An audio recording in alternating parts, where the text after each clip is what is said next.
المراجعة. لحظة، وش هاللعبة اللي هني؟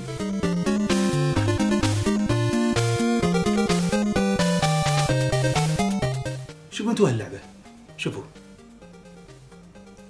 شوفونا الحين. هالشطة ما تذكركم بالهاكات مال ايام قبل؟ خلنا نلقي نظرة عليها.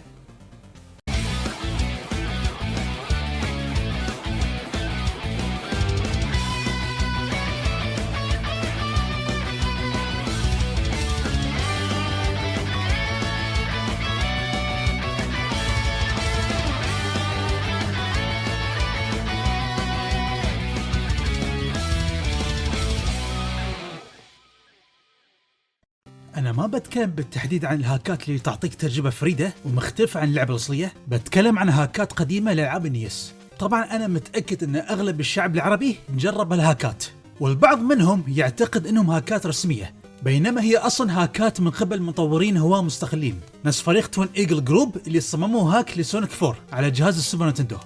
كل اللي يسوونه هالمطورين هو التعديل على المجسمات أو سبرايتات الشخصيات وتبديلهم بشخصيات أخرى. في هالفيديو عموما راح نركز على شخصية ماريو. له شعبية ضخمة، وبالتالي حصلنا على العديد من الهاكات لها شخصية. من جهة أخرى في شخصيات حصلت على نفس النوع من الهاكات، نفس سونيك وحتى بيكاتشو.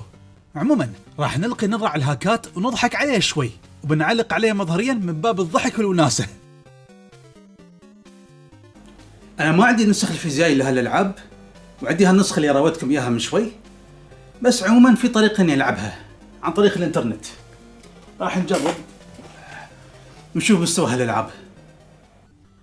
سوبر ماريو بروس 4، اللي بيشوف اللعبة يمكن راح ينخدع من ناحية المظهر، لكن لو شاف طريقة الجيم بلاي بينصدم من الجيم بلاي نفسه اللي ما له علاقة بماريو لا من قريب ولا حتى من بعيد. أول شيء غريب تلاحظونه، الماريو يتكور نفس الكرة ويشتل الأعداء، مش إنه ينط على راسه مباشرة، وإنما يتكور وبعدين يقضي على الأعداء. إذا نطيت على رؤوسهم مباشرة بتموت، واللعبة ما تدعم هالأسلوب في هزيمة الأعداء. واللي راح يصدمكم بشكل أكبر بوايد إنه يتحول لعدة تحولات، يتحول لطائر أو حتى كنغر وغيره من الحيوانات. أريد أعرف شو كانت ردة فعلتكم يوم شفتوا هالقدرات. عموما خلينا نتكلم عن اللعبة الأصلية. هاللعبة بالأصل هي لعبة أرميليدو على جهاز الفيمكوم، وهاللعبة نزلت فقط في اليابان وانتلعب بالحيوان مدرع. هذا يفسر قدرة الدحرجة بعد ما شفنا اللعبة الأصلية. اللعبة بشكل عام ممتعة وتستاهل تجربة، طبعا أقصد اللعبة الأصلية. سوبر ماريو بروس 6، ما لقيت سوبر ماريو بروس 5، والظاهر انهم ينقون الارقام عشوائيا مع عدم مراعاة للارقام الاخرى. عاد هالهاك يوم شفته مت من الضحك، يعني حتى المعتوه بيميز الهاك على طول. خلنا نوصفها لكم. عموما تلعب ماريو وما ادري ليش هو لابس لون الوردي بدل احمر، والاعداء عباره عن حيوانات، وفوق هذا قاعد يجمع جزر. شو السالفه؟ مملكة المشوم اعتمدت على الجزر كعملة معدنية ولا شو؟ وفوق هذا ماريو يتحول لشخصيات، المشكلة انها شخصيات معروفة. المهم من الاخر هالهاك حق لعبة تايني تونز. المثير الضحك انه ما تعبوا نفسهم نهائيا بهالهاك. الشخصية الوحيدة اللي غيروا مجسمة هي باستر ماني وحطوا بداله ماريو، بس ما ادري ليش ما تعبوا نفسهم بتلوين ماريو وخلوه يتم على اللون الوردي. اللي ضحك اكثر ان حتى بالمقاطع بتشوف باستر بدال ماريو. على الاقل يبون تسوون هاك قصوا على الناس عدل. شو الشغل هذا؟ سوبر ماريو بروس 7 جرانداد. لا تعليق، انتوا خليكم بس من الجيم بلاي. شوف العنوان ضافين عليه كلمة جرانداد بمعنى الجد، يبونا نعتقد ان هذا جد ماريو الاكبر من عص ديناصورات. بس الجيم بلاي يعني ما اعرف شو اقول. شوفوا انتوا بس، ما له علاقة بماريو. ماريو فجأة صاير طويل وبملابس من سكان العصر الحجري، يعني نقدر نقول ان جسمه صار نفس الجسم الطبيعي حق الانسان، ومش انه جسم خيالي. ويهاجم بالهراوة بدل ما ينط على الاعداء وياخذ قدرات خاصة. المشكلة مظهريا شكله يضحك. بالله عليكم انتوا كنتم مقتنعين انها اللعبة رسمية؟ عن نفسي يوم شفتها بوقتها لا والف لا. هاللعبة واضح انها هاك للعبة فلينستون. طبعا هاللعبة مقتبسة من المسلسل الاسطوري اللي شفناه في صغرنا. هاللعبة للأمانة كلعبة مستقلة ممتعة ومسلية وتعطي متعة محدودة، وأنا أنصح بتجربتها. بس لا تفكرون أنكم تلعبون بنسخة ماريو. اللي يضحك إن حتى بالمقاطع السينمائية محاطين الشخصيات الرئيسية مو ماريو نفسه، هاكات نفس الناس ما فيه. هذا يمكن أكثر هاك ضحكني باللستة.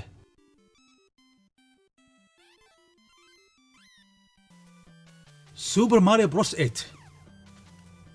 أنا أتوقع أنكم عرفتوه على طول، خاصة جمهوري القديم اللي يتابع كل حلقة من حلقاتي الرئيسية. عموما قبل ما نطرق لهالموضوع خلينا نتكلم عن هاللعبة مظهريا.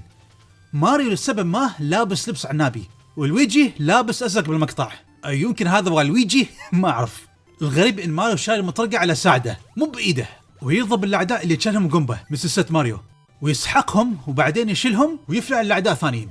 أخيرا ماريو شغل مخه وفكر يشيل سلاح وياه هالمرة. بس عموما خلينا من الاستهبال والكلام الفاضي. هاللعبة هي هاك للعبة دون دوكو دون 2 على جهاز الفاميكوم، وهاللعبة سبق وراجعتها بشكل رئيسي في الحلقة 27، وهي من أفضل ألعاب الفاميكوم على الإطلاق، وأنا أنصحكم فيها بدون تفكير.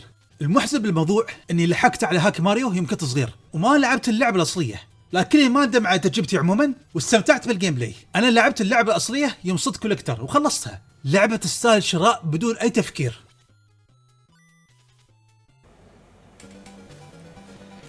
هالهاكات غريبة الصراحة. أبى أسألكم سؤال، أنتم كنتم مقتنعين أن الهاكات هذه رسمية؟ يمكن بعضكم يعرف الشيء هذا وبعضكم لا، لكن عن نفسي كنت يعني إلى حد ما محايد، ما أعرف أشرحها. المهم نكمل.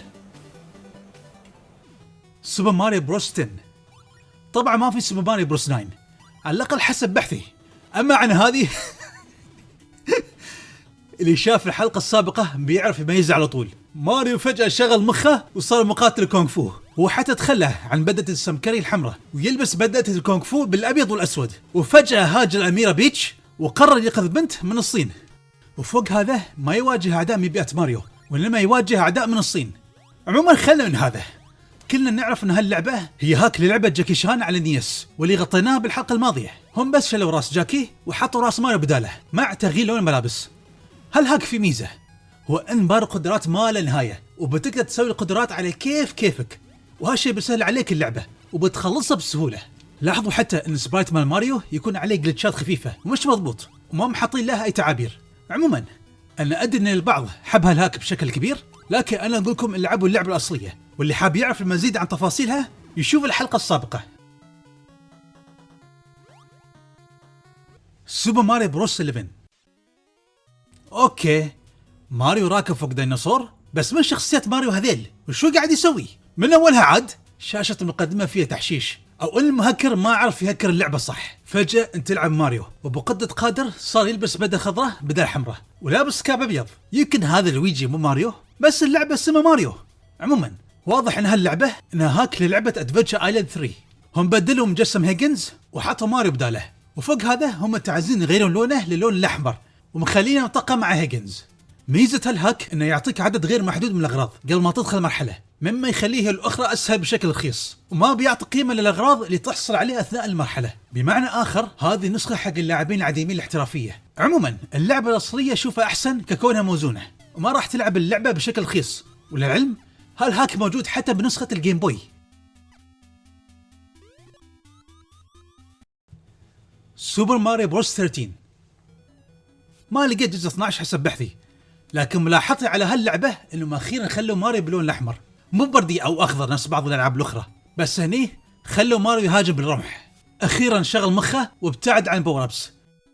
لحظة، هو ليش يهاجم المشروم؟ المشروم يعطيه قوة وما يشتله، شو يا هذا؟ هيها يقول مثل الدنيا دوارة.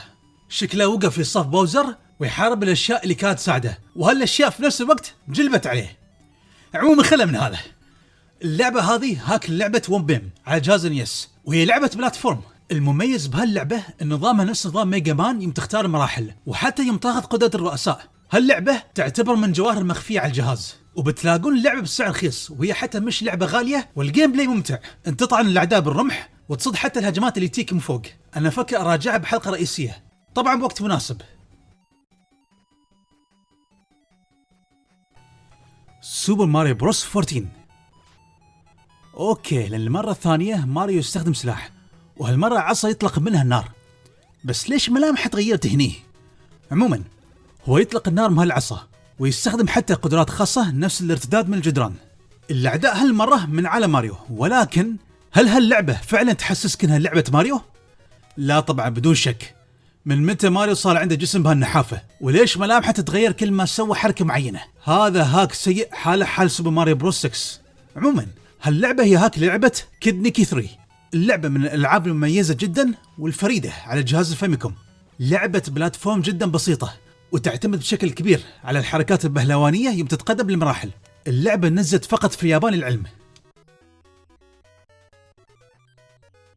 ماريو ماك، من اللي أشوفه مبدئيا بالجيم بلاي اللعبة حسها لعبة ماريو لولا علامات حرف الام اللي تجمعها، وماريو يشيل بعد طوابيق ويفلع الأعداء عن طريقها. هذا شوي تذكرني بسوبر ماريو بروس 2 في حلقات اللي لو مشيت عليها راح تتغير جاذبية وتروح للأماكن ما تقدر توصلها بالجاذبية الطبيعية.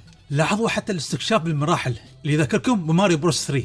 البيئات يمكن مش نفس ألعاب ماريو بالضبط، بس بنقول قريبة منها. أخيرا حصلنا على اللعبة نحس إنها لعبة ماريو على خلاف قبلهم اللي ما لهم علاقة بماريو لا من قريب ولا حتى من بعيد. على كل حال هاللعبة هاك للعبة ماكدونالدز كيد، وهاللعبة مقتبسة من شخصية ماكدونالدز، والمعروف أنها من المطاعم المشهورة للأكلات السريعة. أنا أسمع آراء أنها اللعبة سيئة وفي آراء تقول أنها مقبولة، لكن من اللي أشوفه أن اللعبة مقبولة. على كل حال هذا كل شيء بخصوص الهاكات.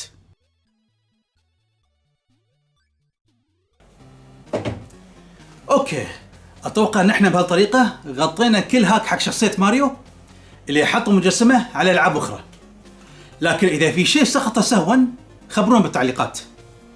على كل حال انا شخصيا يعني من وجهه نظري الشخصيه ما اعترف بهالنوع من الهاكات وافضل النسخ الرسميه، لكن اذا في منكم يحب هالنسخ شيء جميل.